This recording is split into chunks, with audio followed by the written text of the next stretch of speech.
Hello dear student, welcome to Samarpan एक पहल। मैं अर्जुन यादव स्वागत करता हूं आपका आपके यूट्यूब चैनल समर्पण एक पहल में।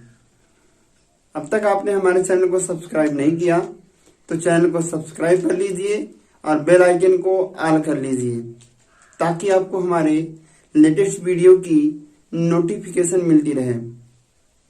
साथ ही यदि वीडियो अच्छा लगे तो वीडियो को शेयर कीजिए, लाइक कीजिए और कमेंट्स कीजिए।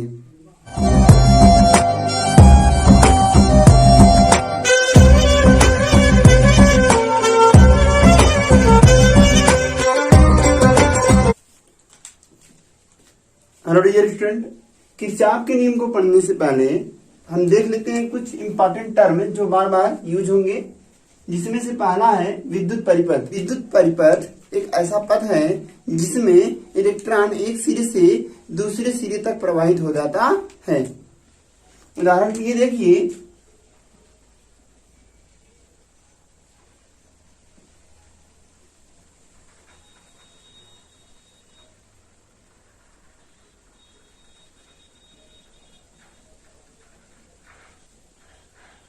ठीक है।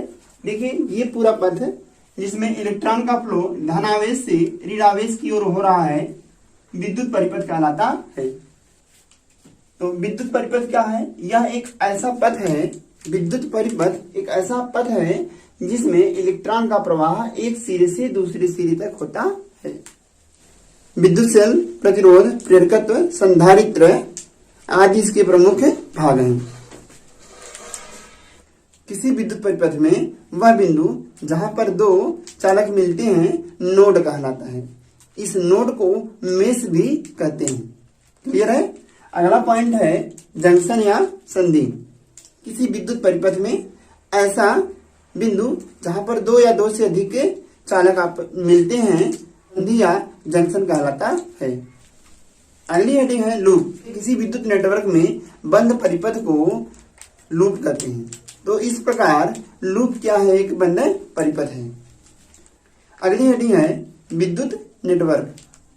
विद्युत परिपथ की निकायों की जटिल संरचना को या जटिल व्यवस्था को विद्युत नेटवर्क कहते हैं। देखिए, अगर इस व्यवस्था की हम बात करें तो मान लीजिए यहाँ पे सेल लगा है, फिर यहाँ पर एक दूसरा सेल जोड़ दिया, यहाँ पे हमने प्रतिरोध जोड़ दिया, फिर यहाँ से हमने एक अन्य प्रतिरोध जोड़ दिया, फिर यहाँ से हमने एक प्रतिरोध जोड़ दिया, फिर आगे हमने यहाँ पे एक सेल जोड़ दिया, फिर आगे हमने यहाँ पर एक प्रतिरोध जोड़ दिया। तो इस ऐसी व्यवस्था को हम क्या बोलेंगे? ऐसी व्यवस्था को हम बोलेंगे विद्युत नेटवर्क। इस प्रकार हम कह सकते हैं कि विद्युत नेटवर्क अनेक परिपथों का समूह है। ठीक है। देखिए, 1942 ईस्वी में जर्मन वैज्ञानिक, सन क्या है बच्चों? सन याद रखना, 1942 ईस्वी में। और वैज्ञानिक कौन थे? ये जर्मन के वैज्ञानिक थे। इनका नाम था गुस्ताव किरचॉफ। Gustav Kirchhoff. तो इन्होंने क्या किया? देखिए, ओम के नियम का इन्होंने विस्तार किया। जटिल विद्युत परिपथ के लिए इन्होंने ओम के नियमों का विस्तारीकरण किया।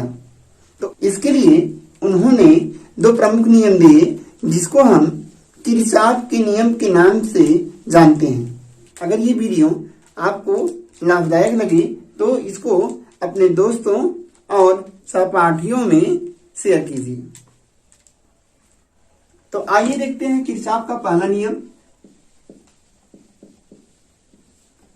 किरचॉफ का प्रथम नियम, जिसे हम संधि का नियम भी कहते हैं। संधि का नियम।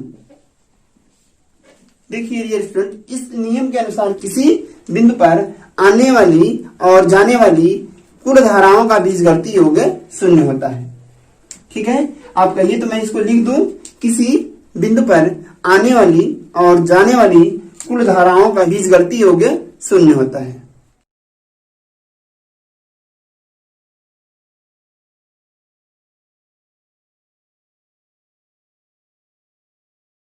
इसको एक दूसरे प्रकार से भी कह सकते हैं।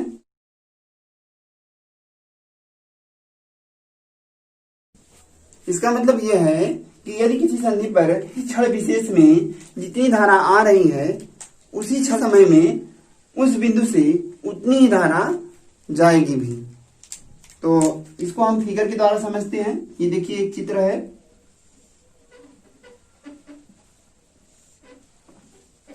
मान लीजिए यहाँ पे 3 एम्पियर की धारा आ रही है, यहां से 4 एम्पियर की धारा आ रही है, ठीक है। यहां से 3 एम्पियर की धारा आ रही है और यहां से 4 एम्पियर की धारा आ रही है। तो यहां से भी 7 एम्पियर धारा जाएगी। क्या ये समझ पा रहे हैं आप लोग? फिर से समझिए। मान लीजिए यहां पर एक संधि है, संधि आप लोगों को दिख रहा होगा। तो मैं कहूंगा यहाँ पे जितनी धारा आ रही है उतनी धारा जाएगी भी। तो देखिए आने वाली धारा कितनी है, 3 + 4 बराबर कितना हो जाएगा, 7। अब देखिए जाने वाली धारा कितनी है, ये धारा यहां से जा रही है तो जाने वाली धारा है 2 + 5 बराबर कितना आएगा, 7। तो इस प्रकार हम कह सकते हैं कि आने वाली धारा बराबर जाने वाली धारा। क्लियर है? ठीक है।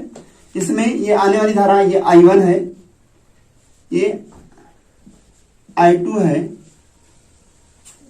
ये I3 है, तो ये I4 है और ये I5 है।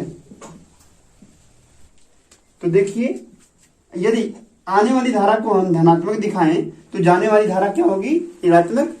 तो इस प्रकार हो जाएगा आने वाली धारा I1 + I2 - I3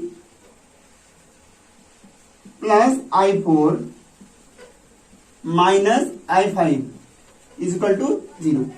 क्या ये समझ पाए आप? इसके अनुसार इस विद्युत परिपथ में किसी संधि पर या किसी विशेष बिंदु पर आने वाली धाराओं का कुल बीजगणितीय योग 0 होता है। अर्थात जितनी धारा यहाँ पर आ रही है उतनी ही धारा यहाँ पर जाएगी। क्लियर है? बोलिए क्लियर है? चलिए, तो इस प्रकार हम कह सकते हैं कि आने वाली धारा I1 ठीक + I2 + I4 बराबर हो सकता है यहां से I3 + I5। क्लियर है? इसको ऐसे भी लिख सकते हैं आप, ये लिख सकते हैं I1 + I2 + I4 बराबर आएगा I3 + I5। ठीक है, तो ये हो गया किरचॉफ का पहला नियम। आशा है आपको समझ में आया होगा। किरचॉफ का पहला नियम विद्युत आवेश के संरक्षण पर आधारित है। यदि आपको कोई दिक्कत है तो हमको कमेंट्स कीजिए। चलिए अब हम पढ़ते हैं किरचॉफ का दूसरा नियम। नियम विद्युत आवेश के संरक्षण पर आधारित है। अब हम देखते हैं किरचॉफ का दूसरा नियम।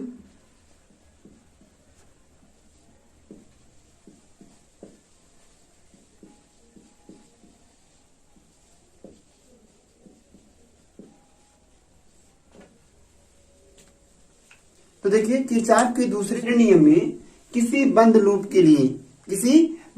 के लिए कुल विद्युत वाहक बल का बीजगणितीय योग 0 होता है। आइए अब देखते हैं किरचॉफ का द्वितीय नियम, किरचॉफ का दूसरा नियम जिसे वोल्टता या लूप का नियम भी कहते हैं। ठीक है, शॉर्ट में से KVL कहते हैं, किरचॉफ वोल्ट लॉ। ठीक है, चलिए आजकल KGF का बहुत ज्यादा प्रचार हो रहा है तो आप ऐसे याद कर सकते हैं, KGF नहीं है ये KVL है। आशा करता हूं दोस्तों आपको ये पूरा वीडियो देखने के बाद कोई भी कंफ्यूजन नहीं रह जाएगा। आइए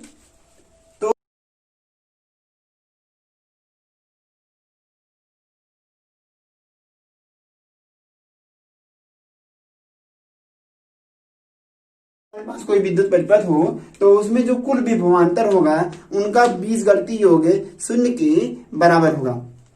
इसको दूसरे शब्दों में भी कह सकते हैं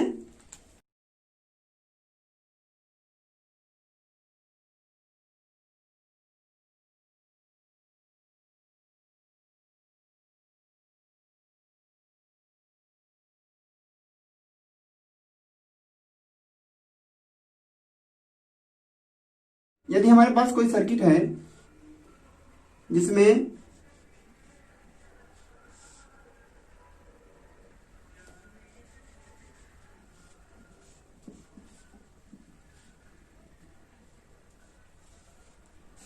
ठीक है, मान लीजिए इसका सेल E1 है, इसका E2 है, इसमें धारा बह रही है I1, संगत प्रतिरोध है R1, यहां पे धारा बह रही है, चलिए यहां I2 कर लेते हैं, यहां R2 कर लेते हैं, इसमें धारा बह रही है I1 और इसका प्रतिरोध है R1। तो किरचॉफ के द्वितीय नियम या वोल्टता नियम के अनुसार E1 minus E2 is equal to हो जाएगा I1 R1 plus I2 R2 minus I2 R2। अब ये माइनस या प्लस क्यों होगा दोस्तों, इसको अभी हम लोग चिन्ह परिपाटी में अच्छी तरह से समझ लेंगे। पहले ये देखिए, ये कह रहा है कि इन दोनों सेलों का जो विद्युत वाहक बल होगा उनका परिणामी इस विद्युत परिपथ में प्रतिरोधों और संगत धाराओं के गुणनफल के योग के